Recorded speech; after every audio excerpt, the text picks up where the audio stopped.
NIM 3062233 kelas SPIA.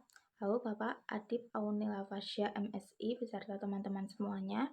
Di sini saya akan menjelaskan tentang Perang Salib. Yang pertama ada sejarah Perang Salib. Perang Salib atau The Crusades adalah serangkaian perang agama yang berlangsung hampir 2 abad sebagai tanggapan terhadap orang Kristen Eropa melawan Islam Asia. Perang ini terjadi karena Islam telah menduduki beberapa kota dan tempat suci Kristen sejak tahun 632, misalnya di Suriah, Asia Kecil, Spanyol, dan Sisilia. Tentara Kristen menggunakan salib sebagai simbol untuk menunjukkan bahwa perang ini suci dan untuk membebaskan kota suci Baitul Maqdis atau Yerusalem dari kaum Muslim. Kampanye tersebut awalnya dipicu oleh persaingan pengaruh antara Islam dan Kristen. Penguasa Muslim A.I.P. Arsalan memimpin gerakan ekspansionis yang dikenal sebagai Manzikert Affair pada tahun 464 Hijriah atau 1071 Masehi. Pasukan A.I.P. Arsalan dengan kekuatan hanya 15.000 prajurit pada peristiwa itu berhasil mengalahkan pasukan Romawi berkekuatan 200.000 prajurit yang terdiri dari Romawi, Gauzi, Al-Aqraj, Al-Hajar, tentara Prancis, dan Armenia. Peristiwa besar ini menebar benih permusuhan dan kebencian umat Kristiani terhadap umat Islam yang kemudian berujung pada Perang Salib. Kebencian ini semakin bertambah setelah dinasti Seljuk berhasil menaklukkan Bait al-Maqdis pada tahun 471 Hijriah, masa pemerintahan dinasti Fatimiyah Mesir. Menurut Philip Kahitin, Perang Salib merupakan reaksi dunia Kristen Eropa terhadap dunia Muslim Asia.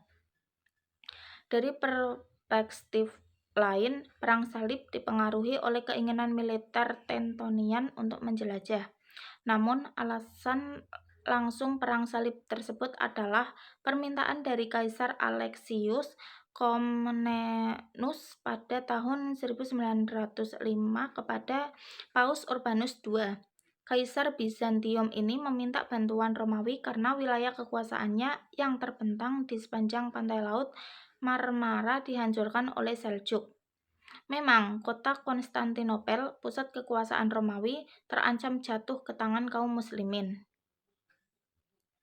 Selanjutnya, penyebab terjadinya Perang Salib. Pertama, faktor politik. Pada saat itu, dinasti Seljuk di Asia Kecil runtuh dan dinasti Fatimiyah di Mesir lumpuh, sedangkan kekuasaan Islam di Spanyol lambat laun terguncang. Situasi seperti itu mendorong penguasa Kristen Eropa untuk menaklukkan wilayah Muslim satu persatu, seperti dinasti kecil di Edessa dan Baitul Maqdis. Yang kedua ada faktor sosial ekonomi, yaitu stratifikasi sosial masyarakat Eropa. Kemudian terdiri dari 3 kelompok, yaitu gereja, kaum bangsawan, dan para kesatria, dan rakyat jelata. Terlepas dari kenyataan bahwa kelompok terakhir ini merupakan mayoritas dalam masyarakat, itu adalah kelas terendah. Hidupnya sangat tertindas dan terhina. Oleh karena itu, partai-partai gereja memobilisasi mereka untuk berpartisipasi dalam Perang Salib, menjanjikan kebebasan dan kemakmuran yang lebih baik jika perang dapat dimenangkan. Mereka secara spontan menerima panggilan tersebut dengan berpartisipasi dalam perang. Yang ketiga ada faktor keagamaan. Sejak Saljuk menaklukkan Baitul Maqdis dari dinasti Fatimiyah pada tahun 1070 Masehi, umat Kristen tidak merasa bebas untuk beribadah di sana karena penguasa Saljuk memberlakukan aturan yang mempersulit mereka untuk melakukannya. Jika ingin beribadah di Baitul Maqdis, umat Kristen menganggap perlakuan para penguasa dinasti Saljuk sangat berbeda dengan para penguasa Muslim lainnya yang sebelumnya menguasai wilayah tersebut. Selanjutnya, peradaban Islam dalam masa Perang Salib serta pembagiannya. Pertama, Perang Salib periode pertama 1906-1144 Masehi. Periode pertama disebut periode penaklukan. Kerjasama antara Kaisar Alexius I dan Paus Urbanus II berhasil membangkitkan semangat umat Kristiani, khususnya melalui pidato Paus Urbanus II di Clermont, Perancis Selatan pada tanggal 26 November 1095. Ibrahim Hasan menggambarkan gerakan ini dalam buku Tarik al-Islam atau Sejarah Kebudayaan Islam sebagai orang yang tidak memiliki pengalaman perang, tidak disiplin, dan tidak siap. Gerakan ini dipimpin oleh Pierre Hermite dalam perjalanan ke Konstantinopel. Mereka melakukan perampokan, bahkan bentrok dengan Hongaria dan Bizantium. Pada akhirnya, dinasti Seljuk mengalahkan tentara Salib dengan mudah. Perang Salib berikutnya dipimpin oleh Godfrey de Bouillon. Gerakan ini lebih seperti tentara yang terorganisasi dengan baik. Pada tanggal 7 Juli 1999, mereka berhasil menduduki kota suci Palestina atau Yerusalem. Pasukan Godfrey melakukan pembantaian besar-besaran terhadap umat Islam tanpa membedakan laki-laki dan perempuan, anak-anak dan dewasa, tua dan muda. Mereka juga membakar gedung-gedung milik umat Islam. Sebelum menduduki Yerusalem, kelompok ini terlebih dahulu menaklukkan Anatolia Selatan, Tarsus, Antiolia, Aleppo dan Aruba atau Edessa, serta Tripoli, Syam atau Suriah dan Arse. Kemenangan tentara Salib pada masa ini mengubah peta dunia Islam dan berdirinya kerajaan-kerajaan Kristen Latin di timur seperti Kerajaan Yerusalem 1099 di bawah Raja Godfrey, Edessa 1099 di bawah Raja Baldwin, dan Tripoli 1099 di bawah Raja Raymond. Yang kedua, Perang Salib II 1144-1192. Periode selanjutnya disebut sebagai periode reaksi Islam. Jatuhnya beberapa wilayah Muslim ke tangan tentara Salib menyadarkan kaum Muslimin untuk mengumpulkan kekuatan menghadapi mereka.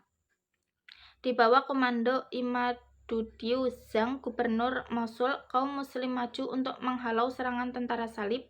Bahkan mereka berhasil menaklukkan Aleppo dan Edessa 1144 setelah Imaduddin Zangi meninggal pada tahun 1146. Ia digantikan oleh putranya Nur ad-Din Zangi yang melanjutkan impian ayahnya untuk membebaskan tanah Muslim di timur dari cengkeraman tentara Salib.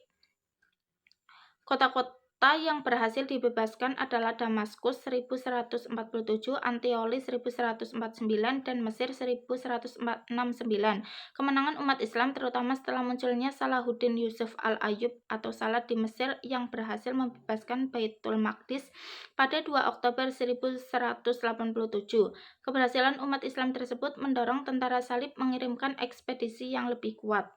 Dipimpin oleh raja-raja besar Eropa seperti Frederick I Barbarossa Kaisar Jerman, Richard I Hamad Sisinga Raja Inggris, dan Philip II August Raja Prancis. Ekspedisi Perang Salib dibagi menjadi beberapa divisi, ada yang lewat darat dan ada yang lewat laut. Frederick yang memimpin divisi darat tewas saat menyeberangi sungai Armenia dekat kota Ruba atau Edessa.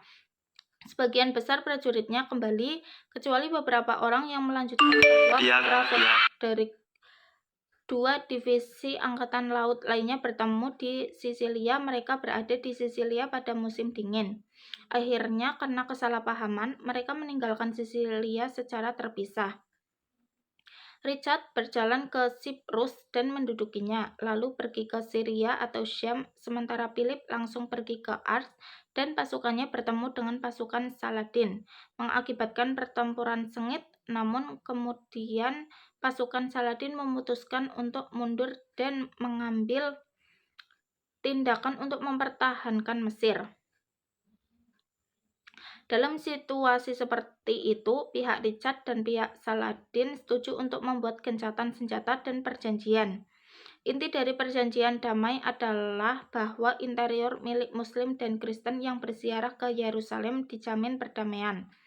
Adapun wilayah pesisir utara, Arse, dan yang lainnya berada di bawah kekuasaan tentara salib. Yang ketiga, Perang Salib III 1193-1291 Masehi. Periode ketiga lebih dikenal dengan periode Perang Saudara Kecil atau penghancuran Perang Salib. Hal ini disebabkan politik mengejar kekuasaan dan materialistis daripada motivasi agama.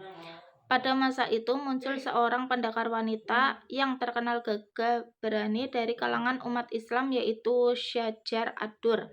Dia berhasil mengalahkan pasukan Raja Prancis Louis ke-9, menghancurkan dan menangkap raja. Tak hanya itu, pejuang pemberani ini mampu membuktikan kehebatan Islam dengan mengalahkan Raja Louis IX, membebaskannya dan mengizinkannya kembali ke negaranya, Prancis. Yang terakhir ada dampak Perang Salib. Yang pertama, Eropa. Perang Salib memiliki beberapa konsekuensi penting dalam sejarah dunia. Perang Salib membawa Eropa ke dalam kontak langsung dengan dunia Islam dan hubungan Timur Barat. Kontak itu menyebabkan pertukaran pemikiran antara kedua belah pihak. Pengetahuan penduduk Timur yang maju memberi dorongan besar bagi pertumbuhan spiritual Eropa Barat. Penduduk Muslim, mereka juga mengetahui metode pertanian maju dan belajar tentang kehidupan industri yang lebih berkembang di Timur.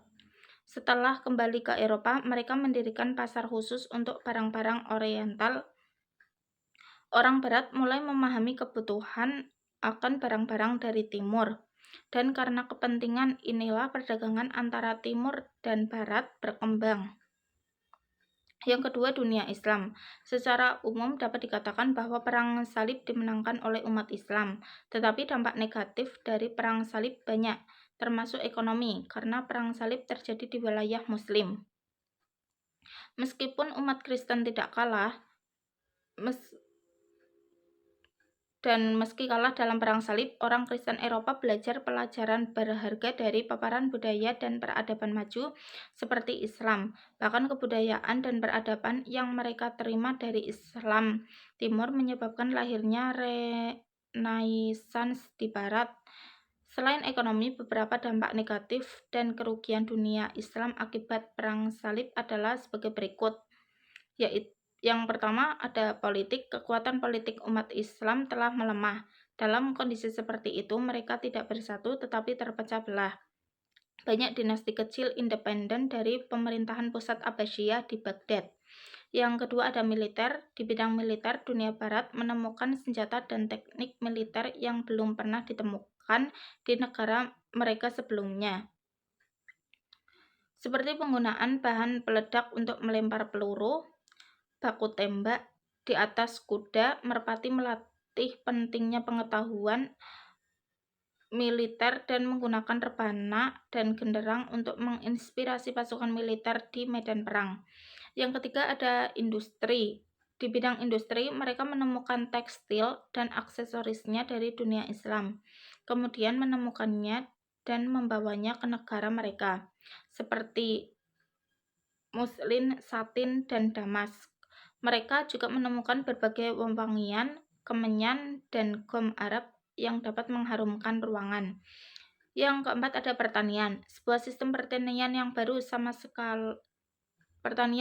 sekali baru di negara-negara barat yang mereka temukan di Islam Timur, sebagai model irigasi praktis dan berbagai tanaman dan buah-buahan, termasuk penemuan gula. Yang terakhir ada bisnis atau perniagaan. Orang Barat menggunakan sistem bisnis Islami, yaitu menggunakan uang sebagai alat tukar saat jual beli, karena dulu sistem barter masih digunakan. Sains dan kesehatan ilmu astronomi yang dikembangkan oleh umat Islam sejak abad ke-8 juga mempengaruhi munculnya berbagai observatorium di Barat.